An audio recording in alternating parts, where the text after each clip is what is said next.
Assalamualaikum warahmatullahi wabarakatuh. Salam sejahtera untuk kita semua.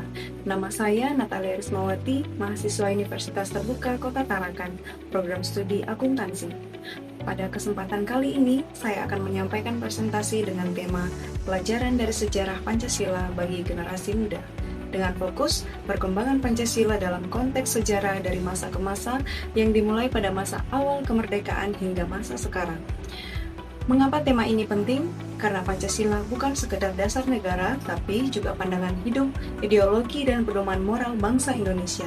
Nilai-nilai Pancasila lahir dari sejarah panjang perjuangan bangsa yang ingin hidup merdeka, bersatu, adil, dan beradab. Untuk memahami maknanya secara utuh, kita perlu melihat bagaimana Pancasila berkembang dari masa ke masa, yaitu sejak awal kemerdekaan hingga era reformasi. Perkembangan Pancasila dalam konteks sejarah dimulai pada masa awal kemerdekaan tahun 1945 sampai 1949. Setelah proklamasi kemerdekaan pada 17 Agustus 1945, bangsa Indonesia memerlukan dasar negara yang dapat menyatukan seluruh rakyat. Pada tanggal 18 Agustus 1945, Panitia Persiapan Kemerdekaan Indonesia atau PPKI menetapkan Pancasila sebagai dasar negara sebagaimana tercantum dalam pembukaan Undang-Undang Dasar 1945 alinea keempat. Namun, periode ini tidak berjalan mudah. Bangsa Indonesia menghadapi agresi militer Belanda, pemberontakan, dan perbedaan pandangan mengenai bentuk negara. Di tengah berbagai tantangan, Pancasila berperan sebagai alat pemersatu, terutama melalui nilai persatuan Indonesia sila ketiga. Nilai ini membuat bangsa Indonesia tetap bersatu mempertahankan kemerdekaan meskipun situasi politik dan militer sangat berat. Pada masa Republik Indonesia Serikat tahun 1949 sampai 1950, setelah pengakuan kedaulatan pada tahun 1949, Indonesia sempat berubah menjadi negara federal bernama Republik Indonesia Serikat atau yang biasa disingkat RIS. Perubahan ini sebenarnya merupakan hasil kompromi politik dengan Belanda. Namun, dalam praktiknya, banyak daerah merasa sistem federal justru memecah belah bangsa. Akhirnya, melalui musyawarah antara pemimpin-pemimpin bangsa, disepakati untuk kembali ke bentuk Negara Kesatuan Republik Indonesia atau NKRI pada tanggal 17 Agustus 1950. Peristiwa ini mencerminkan penerapan nilai kerakyatan yang dipimpin oleh hikmat kebijaksanaan dalam permusyawaratan perwakilan atau sila keempat. Musyawarah dan mufakat menjadi cara bangsa Indonesia menyelesaikan perbedaan tanpa kekerasan, membuktikan bahwa dialog dan kebijaksanaan lebih kuat daripada kekuasaan senjata.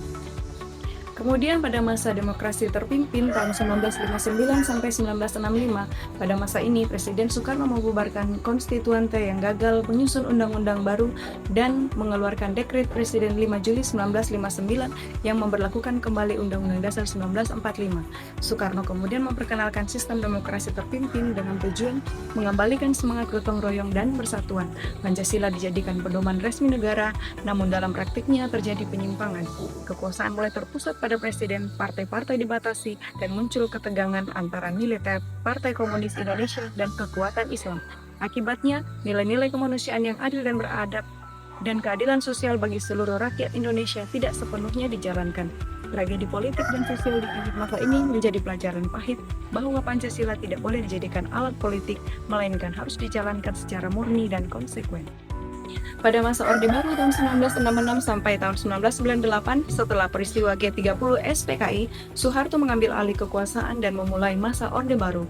Pemerintah Orde Baru menempatkan Pancasila sebagai ideologi tunggal negara melalui kebijakan pedoman penghayatan dan pengamalan Pancasila atau P4. Tujuannya baik untuk memperkuat stabilitas dan kesatuan nasional.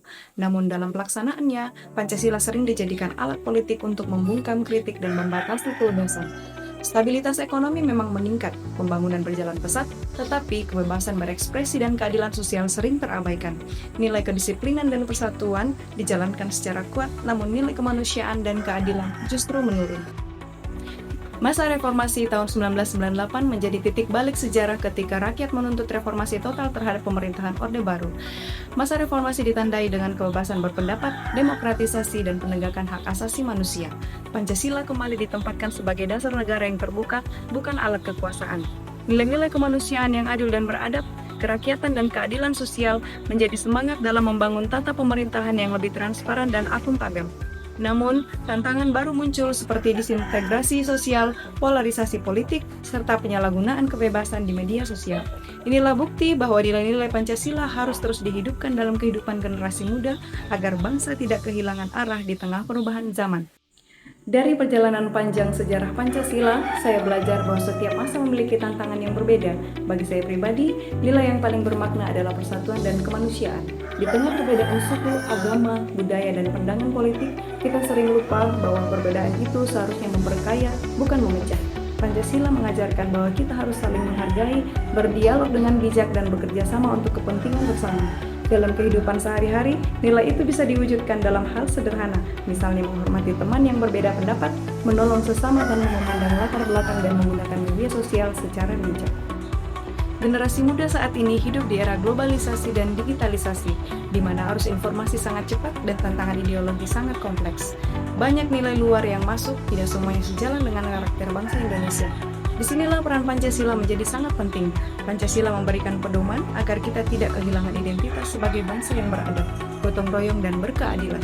Generasi muda bisa mengamalkan Pancasila dengan cara yang pertama, menjaga toleransi dan menghargai keberagaman, menggunakan kebebasan dengan tanggung jawab, aktif berpartisipasi dalam kegiatan sosial dan lingkungan, melawan hoaks, ujaran kebencian, dan sikap intoleran. Dengan begitu, kita tidak hanya menjadi penerus bangsa, tetapi juga penjaga nilai-nilai luhur yang diwariskan para pendiri negara.